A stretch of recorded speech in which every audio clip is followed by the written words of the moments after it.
You're listening to Sox in the Basement, a production of the Broadcast Basement Limited, where every show is 30 minutes of good and comes from a basement bar on the south side of Chicago.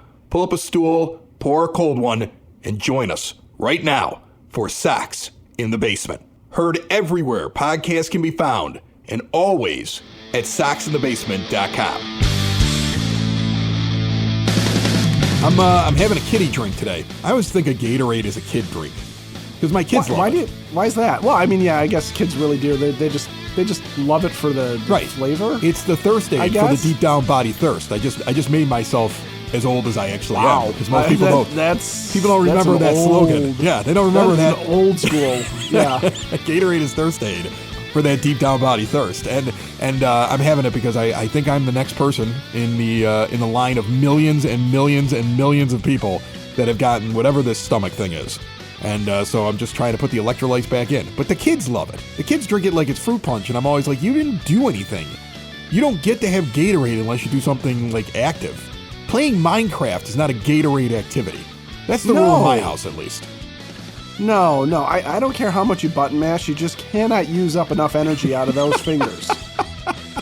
It just doesn't, that's not how it works. Speaking of mashing, we're going to try to mash a bunch of things together here as what's going on with the White Sox. The first thing that I want to dive into is the desperate attempt to try to figure out who's going to be the shortstop, I believe, because Colson Montgomery didn't look so great in the time that he got to play, and now the back spasms continue, and I don't know how this guy makes the opening day roster.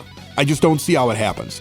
Like, all of a sudden, he magically heals, and starting this weekend, he goes on a tear for a couple of weeks where he hits 300. Maybe that's the only way, because otherwise, he hasn't shown me anything. If you look at last year and what he did in the minors, and you just say, okay, well, he had a nice week or two towards the end, and he looked good in the Arizona Fall League, but then he gets to spring training, he doesn't do anything that special, he's got one home run, big whoop. There's a lot of guys that are going to get a home run in spring training that aren't making a team. And now he's got the back spasms. It's looking less and less like he's going to be the shortstop. So now you're trying to figure out, are we going with Amaya? Are we going with Mydroth? I mean, Mydroth gets on base, he just can't hit, but he gets on base at a good clip. Like, what are you going to do with that position? It's really interesting to look at the problem they have immediately at short, because the Colson Montgomery pipe dream, and that's what it was. You know, I mean, this is an organization that was trying to sell you on the idea that, oh, don't worry, he's ready. And most people looking at him were like, how is he ready? What has he done to show he's ready? People have stopped comparing him to Corey Seager and have started to try to find lower comps on him. And you're sitting there going, he's ready. And I don't see how it's possible. And now you got Amaya, you got Mydroth. You can't put Drury there. He's hitting the crap out of the ball. You can't put Sosa there. I mean, those two guys are hitting well, but they don't play defense very well, or at least Sosa doesn't play it well at all. Drury's probably a second baseman. Well, Drury's been a second baseman. He's been a third baseman. He's been a first baseman. I've never known him to be a shortstop, and it's not in his profile. I was looking at his fielding, his fielding stats from last year, and second base, third base, first base. That's what he is. So he's not an option for short. And your other options, you mentioned Amaya, who hasn't gotten anything done at all with the bat. Mydroth, who's gotten on base, has an on-base percentage over 300, even though he's only got one hit on the year, the spring training, not on the year, I guess. And Sosa, we know Sosa's not defensively good enough. I mean, unless you kind of want to just see Mydroth get out there. Around. You just want Mydroth out there, right? Because Rojas isn't really a shortstop, and if they put him out there, they're forcing him into a position. I mean, look what they've done to themselves by saying Miguel Vargas is going to be the third baseman. And by the way, he's doing nothing. He's doing nothing to earn that job. Terrible. So you basically said, well, Miguel Vargas has to be the third baseman because we traded for him, even though his entire body of work in the majors suggests that he shouldn't be. And Andrew Vaughn, you gave $6 million to an arbitration, and he wasn't worth that much according to his actual numbers and his worth. And you've said, that's my first baseman, that's my third baseman. So now guys that are hitting well, Sosa's hitting well, Drury's hitting well, guys that are showing some life, you don't have any room for them. Like, what are you going to do here? Like, that's going to be the interesting thing. If this trend continues, and I know it's early on, you've only got a couple guys that are in double-digit at-bats. Some of them, though, have like 15 to 17 at-bats so far, so you're starting to see at least something, right? There's still more to look at, and I don't know what competition they're getting the hits off of because it is spring training. But you're going to paint yourself into a corner where you're going to be trying to tell the fan base, these four guys are my infielders, and the fan base is going to say, but these other four guys were better. What are you doing here? Well, and that's where the roster construction problem comes into play in the first place, is that shortstop was clearly a dead zone. You had Colson Montgomery was plan A, plan B, plan C, plan D. I could keep going. There's 26 And how more, could we see? How could we see it was possible it wouldn't work out? Was there any indication last year? There was no signs whatsoever. There were blinking signs. There were blinking signs that say he doesn't look ready all last season. Old school neon that buzzes when you walk past it. That says Gatorade is thirsty for that deep down body thirst. I'm going to be stuck on that the whole show. It's that how obvious that is. I mean, you know, there was a deep down body thirst for another shortstop to be on this roster coming in. And Jacob Amaya was never going to be the answer. And Chase Mydroth could be the answer. But, you know, he's not doing much better than Miguel Vargas is with the bat right now. And, you know, you're grasping at it even as I'm looking at their stats side by side. You know, they both have an on-base percentage over 300. Neither of them have put the ball in play with any kind of authority or regularity. And it's just not something that you want to see coming out of spring training, that the only guy that you were relying on was a rookie that wasn't ready and is now hurt. And you don't want to mess around with Colson Montgomery's back. You don't want to rush him back. No, because you're already rushing him to the majors. That's only going to make him worse. You're already rushing him to the majors when he might not be ready. There's an awful lot of people that follow this minor league system that we've had on this show before, who have sounded the alarm all off season with the idea of they're rushing him. I don't know if I want to see him opening day. And they just staunchly kept telling you this. And now, again, it doesn't look like it makes sense for him to be on the opening day roster. And I know you're not winning anything this year, right? So this is not the end of the world if he's not on the opening day roster, but this just seems so silly. And you're only gonna be able to keep 26 guys up there, and it would be nice. I mean, it would be, as a fan, to feel like you kept close to the 26 best guys. Right? Right. Like, that would be a nice thing to see them actually keep some guys, and maybe we can win a few baseball games. I mean, you want me to go out there and spend money. You want me to go sit in the seats. You want me to go buy your $125 package or whatever it is so I can move around the ballpark wherever you decide to put me for the first couple of months. You want me there on opening day. You want me to show up to go see Flow Rider, because that's how you're going to get people in the ballpark, I guess, is so that we're going to get there. We're going to watch a really bad ball game, but we're going to stick around and listen to My House, sung from the second base area. Like that's what they're selling you this year. And it'd be nice if they were selling you, hey, we've got a few guys that might be able to do something. Like Lenny Sosa continues to do what he's doing. And again, it's only over 5 games, 12 official at bats, but he's got a few walks in there, so a few more plate appearances.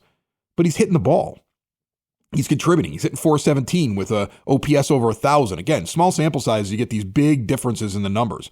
Brandon Drury's hitting .353 right now with a 1095 OPS. I mean, and he's a professional baseball player. Like, we talked about the idea of Rojas coming in, and Josh Rojas was going to be like this barometer, this thing that like was there to, like, you need to win that job off of him. Now, he's only hitting .231, but his OPS is at .718, so he's still at around what the league average is going to be. So he's doing Josh Rojas things, but he's not a shortstop. Drury's not a shortstop. Sosa really isn't a shortstop. Now, some of these guys could stand at third base. I think all 3 of them could stand at third base if you wanted to, but you got Vargas standing over there. And they could stand at first base. Drury stood at first base, and definitely Sosa could stand over at first base, but you got Vaughn standing over there. And guess what those guys are doing? Nothing. They're doing nothing. So, I mean, I'm really curious how spring training is going to take shape, because, like, does it even matter? That's what the White Sox are going to tell you. The White Sox, by the end of spring training, are going to try to explain to you whether or not spring training even matters. And if you go to opening day with a bunch of guys that are hitting 150 or less throughout the entire spring, and you move on from other guys that in the sample size of spring went out there and performed and earned a job, it's gonna be a tough sell, Ed. Well, and that's just it. And look up and down. You know, you got a lot of names here. Brooks Baldwin is another guy it's not doing anything great. I mean, he's probably closer to what Josh Rojas is doing than, you know, Mydroth might be, and certainly than Miguel Vargas is. But again, what do we take away from this? I mean, if you're trying to sit here and as Chris Getz, say, look, we're waiting for some young guys to come around, right? We're waiting for some of these prospects to come through. Well, if Lenyn Sosa is coming through for you, if he is actually... You got to keep him around. you got to keep him around. You got to figure out a way to put him in the lineup. Of all those names, that's a guy that's got to stay in the lineup because you took time for him and his track record said he gets to a level, he has a hard time with it. When he gets consistent at bats, all of a sudden he figures it out. And you can go back and look at his baseball card all throughout the minor leagues. And the first time he really got consistent at bats was when Grady got in there as the manager. And you saw him do it at the back end. And he's getting consistent at bats. Now he's up towards the top of the list in terms of at bats. And they're giving him a chance to go out and play as much as possible, and he's rewarding them. Yeah, and again, what is there to lose by having Lenyn Sosa in the lineup? What is there to lose by saying, okay, we brought in Josh Rojas to be the second baseman, but we're going to move him over to third because the Miguel Vargas trade is turning out to not be any good, and we're going to send him down to Charlotte and have him figure it out. I mean, you've done it with Oscar Colas. I mean, they should do that. They should do that. Vargas, if he can't do anything during the spring, that's what they should do. I don't think they will. They should just send him back down. I don't think they will either, but they should just send him back down and sit there and say, we understand your pedigree, we understand what you are as a prospect, we understand what we did to acquire you, but if you're willing to do that with your own prospects, you got to be willing to do that with prospects you take on from outside. Or he's the DH. Part of the process. Or he's the DH. Or then what you're doing. You're doing is you're putting Drury at second. Like again, a lot's going to change over the next couple of weeks. But just going off of this small sample size, Drury will be standing at second. Rojas will be over at third. I guess Mydroth, because you'd rather see if the young guys got something because you already know what a Maya is, and you mess that up over there at shortstop by not having a real plan. But okay, fine, and you know you're going to pigeonhole Vaughn over there because you just can't move the guy. He's probably on all the marketing materials, and so he's going to stand over there at first base. You put Vargas as a DH again. Now the odd man out moving around is going to be Sosa, but he's going to get in there from time to time. Again, though, we go back to what I talked about. You give that guy consistent at bats, he hits. You put him in a position where he's not going to be playing every day and you're moving around the diamond, you're almost shooting yourself in the foot. Sox in the Basement listeners and viewers, if you're on YouTube, switch to a new age of life with Hyatt Home Medical Equipment. Keep mom and dad, grandma and grandpa out of assisted living. Make so they can get around on their own and live independently with stair lifts, ramps, grab bars, lift chairs, and even bathroom remodeling. Hyatt Home Medical Equipment works with insurance and has 0% financing for qualified individuals. If you have a CPAP machine, you're unhappy with your vendor, switch now, get supplies directly mailed to you, and you can test them out in their showroom. They also have the latest and greatest in continuous glucose monitors. See more about what Hyatt Home Medical Equipment can do for you at hhme.com. Your thoughts, Ed? On Hyatt Home Medical, they're great. On the White Sox, no, what they I just got problems. said. You need some thirst aid. I got a deep down body thirst for more brain cells. Why don't we talk? Why don't we talk a little bit about? There's a lot of things that they can do flexibility and with the flexibility that they've created with positional flexibility, right? And that was a big thing that gets wanted. There's a lot of teams that want that. Quite frankly, they're not the only ones. But Vargas could play the outfield. He could serve as a utility guy to a certain degree if you wanted to keep him on the roster, get him some at bats, but protect him from tough pitching and give Sosa a chance to show that he really is what he is. You could give Brooks Baldwin an opportunity and Chase Mydroth an opportunity to prove that one of them has the ability to stick in the majors. I take either one of them over Amaya. 100%. And prove that they can be a utility guy, which might be what their ceiling is anyway, right? They may not be everyday players, but they could certainly prove that, as the guy that's going to move around and be a backup and a good bench player that you're going to give a reasonable amount of at-bats to, that they're capable, right? If nothing else, if the defense is good and the bat doesn't kill you, you can do that until Colson Montgomery figures it out or until you figure out something better somewhere down the road. But the question is, are they going to be rigid? And if they're going to be rigid about this, a team that just came off of a historically bad season cannot be rigid with positions, cannot be rigid with who's there and who gets the opportunities. They really do owe it to themselves and the fans and Major League Baseball as a whole, quite frankly, to sit there and say, talent be damned, whatever our scouts and whatever our evaluators say about it. If a guy is playing good baseball, he comes north. If a guy is playing bad baseball, he doesn't go anywhere. Yeah, no, I agree with you. Team. There are two other stories that, one's a story and one I think is a complete non-story. The story is that Luis Robert Jr. is hitting very well. And that's good news for White Sox fans. That is good news. Not because he's going to go out there and have an MVP season and you're going to get to enjoy the whole thing, but he's going to get dealt. And this is something we talked about. Like, he's going to continue to do what he's doing, and then somebody's going to say, okay, we want him. Like somebody like the Pirates is going to go, okay, we don't have an outfielder. We want to start contending. We've got a bunch of prospects. Here you go. But he looks really good out there right now. The other thing that's like the non-story that's driving me nuts right now is the amount of pieces on Will Venable. Like the only thing I get from Will Venable is, well, seriously, every time there's a piece on Will Venable, every time there's an interview of him, every time that there's something on video, on audio, in the newspaper, online, whatever, it's the same stuff. Will Venable likes to think really hard. Well, that's good because he's got to be a manager. Will Venable is big on communication. That's awesome. He's got to tell people where they're playing. Like everything that they talk about, it's like, okay, he has to be able to do that. He's a manager of a Major League Baseball team. And the only takeaway I have is that there's no stupidity. He doesn't say anything dumb like Pedro, right? Right. Like, so you're not getting like, he's not going to say something that you go, wow, we made the greatest hire ever. This guy said something amazing. No, he doesn't say anything, but he doesn't say anything stupid. That's what I've taken from our new manager. He doesn't say anything stupid. I have yet to see him manage, but he is at least smart enough to keep his mouth shut, use like, basic managerisms, say the right things, and get away from the interviewer, which is an interesting thing to me as somebody who's done a lot of interviews and watched a lot of interviews. And I sit there and I go, here's a guy who just isn't going to put his foot in his mouth. And you know what? That may prove that he's smart and a good communicator right then and there, because there are plenty of managers out there, and we've had a number of them in this dugout that couldn't get out of their own way. And, you lose respect for him right off the bat. Will Venable, by not really saying anything publicly other than just the platitudes of, I'm going to really think hard about these things. I'm going to really communicate well with my players and my staff, and, just kind of going through the very bland, basic stuff.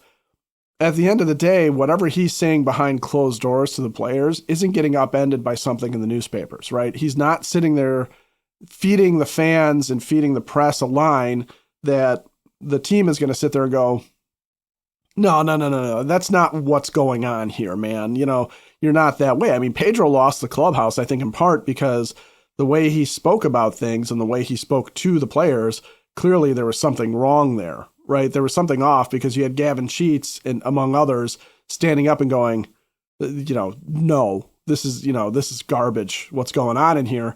And, even somebody like Ozzie, it sort of wore thin on some players after a while too, where what he would say in the press and, some of the things that they would have preferred to have kept behind closed doors, it could get in the way. But Ozzie was really great about protecting his players for the most part, so I think they let him get away with that.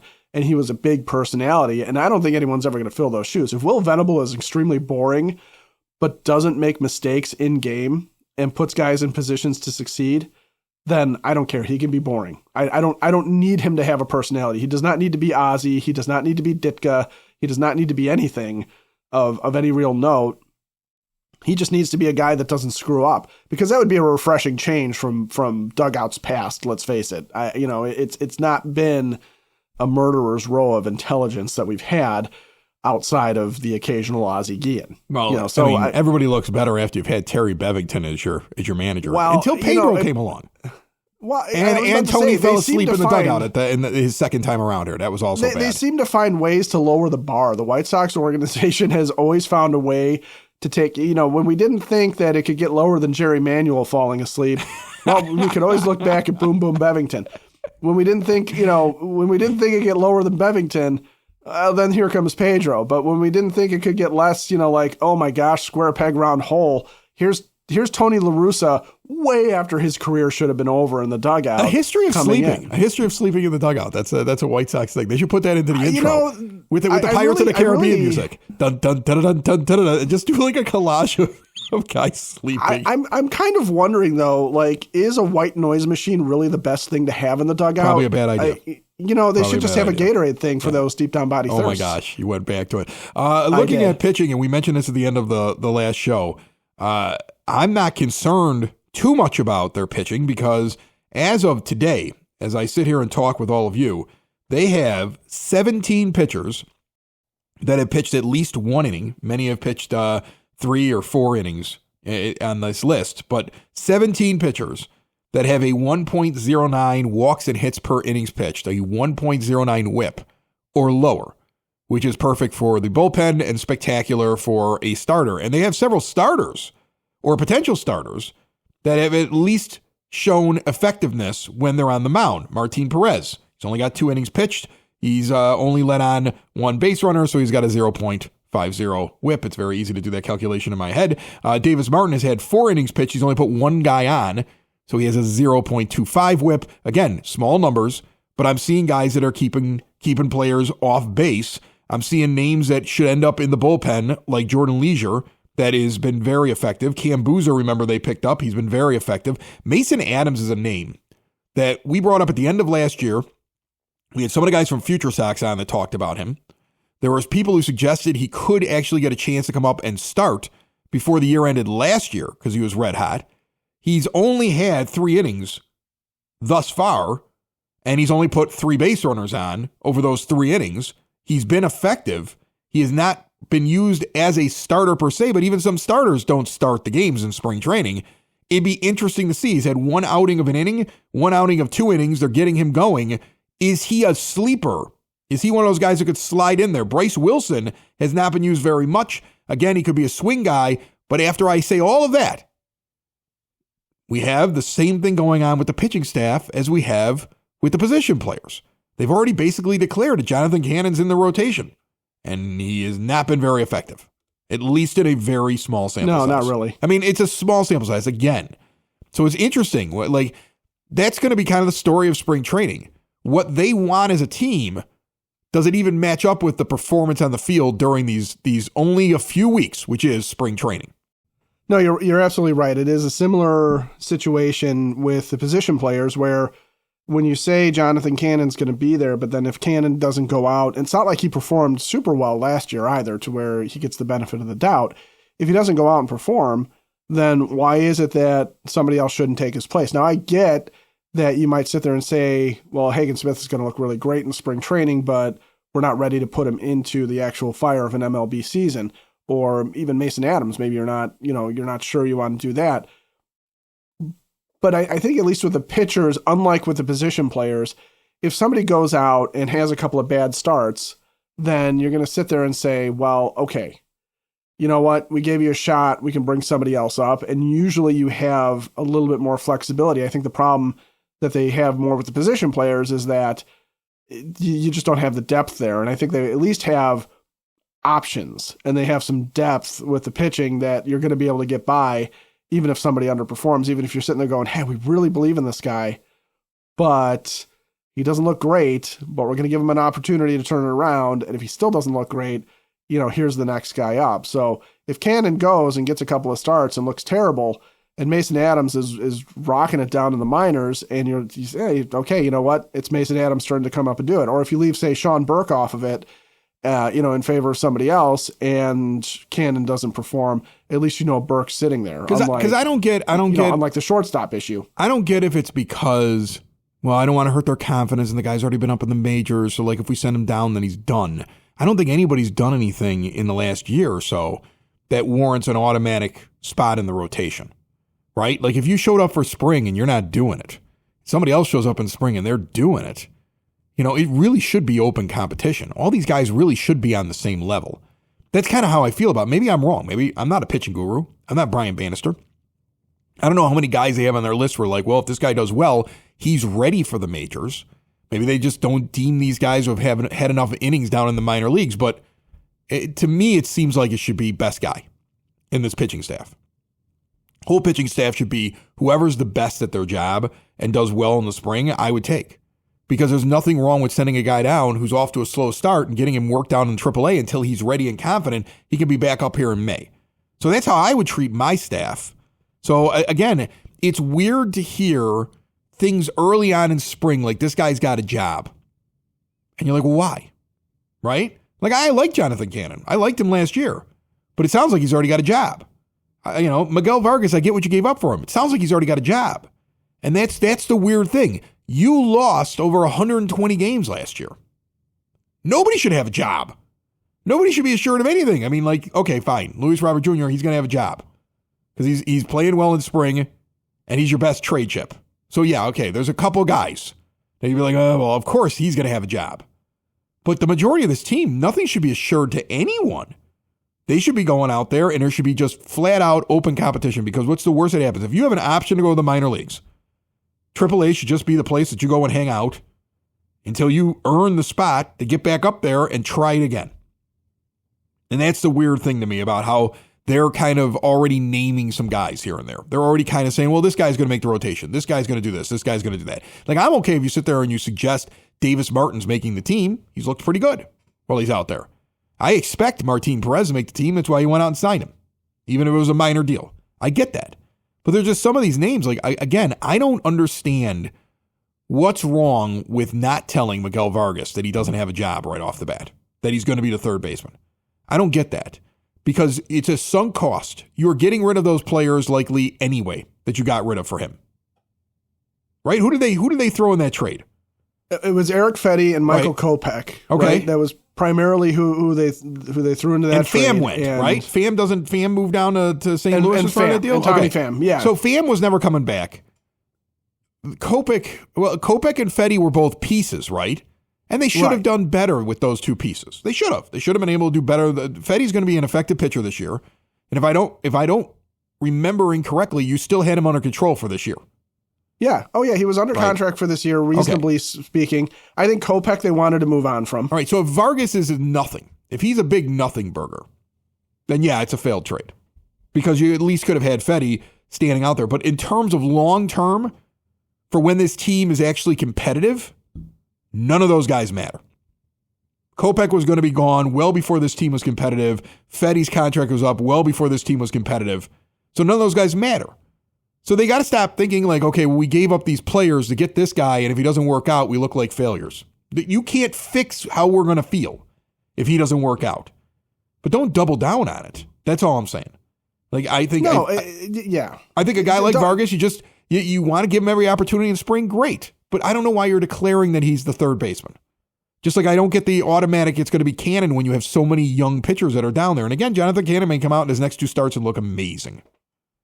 I hope he does. I do too.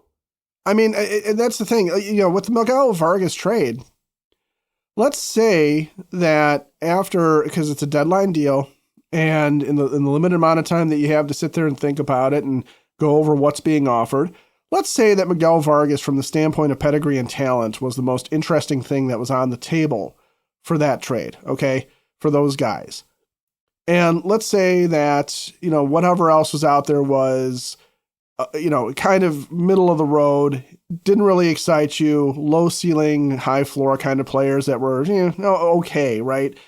If you were sitting there telling me that, hey, we rolled the dice, we know that we used a couple of pieces that we could have gotten some things for, but we rolled the dice on a guy whose talent tells us that he should be really, really good at this game, but he hasn't seemingly put it together, so we're going to give him every opportunity. I wouldn't call that a failed trade. I call Miguel Vargas a failure and a bust, but I wouldn't call it a failed trade, because what you're telling me is that you took a big swing on something, on a talented guy, and there's no denying what he did in the minors. There's no denying his prospect pedigree. It's just the shine's worn off because he hasn't done it in the majors and he's been given opportunities. And I say these things about him not because of what he's doing in a small sample size in spring training. It's because of what he did over 81 games with the Dodgers, and an organization like that, as I pointed out, sat there and said he's not good enough to be a major leaguer and he's not good enough to be a third baseman. And you're like, he's a major league third baseman every day. And that's where it comes from. That doesn't make sense. It goes back to the same thing that we always talk about with prospects, right? A guy could be on the MLB top 100 list, but that does not mean that he's going to end up being an everyday Major League Baseball player. We saw that with the last rebuild. Oh, yeah. Eloy Jimenez is on a minor league deal. There's some of these guys that were ranked really high never actually pan out to be big-time players in the majors. Some of them never even make it to the majors. They may get a cup of coffee. That's the best that they're going to get. And so cup of coffee. There's a point where pedigree and draft positions shouldn't matter anymore. If the guy drafted in the 10th round turns out to be a better player than the guy drafted in the first round, you better damn well get the guy who was drafted in the 10th round to the major leagues, because you found a ball player and you're lucky you got him down in the 10th round. And you struck out on a guy, and it's not a big deal. It happens to every team. He was highly rated. He looked like he was going to be good. Time. It didn't work out. The only mistake that can be made here with Vargas or any other high prospect or anything like that throughout this build is if you make poor decisions based upon where they were drafted or what you gave up to get them. It makes sense to give up something to bring in a Miguel Vargas. I'll even give you that. But if he doesn't work out and you hold on to him too long and you don't recognize that this isn't going to work and you don't have a plan for it, you hurt the team as a whole. And that's the one thing that front offices can't do. You can't sit there and say, well, we're just going to stubbornly stick with this guy because of what we gave up for him. So again, it's only a couple of weeks. Spring training still has several more weeks to go. They're going to play a lot more ball games. But that's the thing I'm watching this spring. Will the decision be made based upon what a guy goes out and does? Will the decision be made based upon what that player actually is? Or will the decision be made based upon we don't want to have egg on our face, we gave up too much for this guy, we're going to shoehorn him in? And that is the story of White Sox spring training. Sox in the basement. Sox in the basement. Sox in the basement. Sox in the Basement. Heard everywhere podcasts can be found, and always on soxinthebasement.com.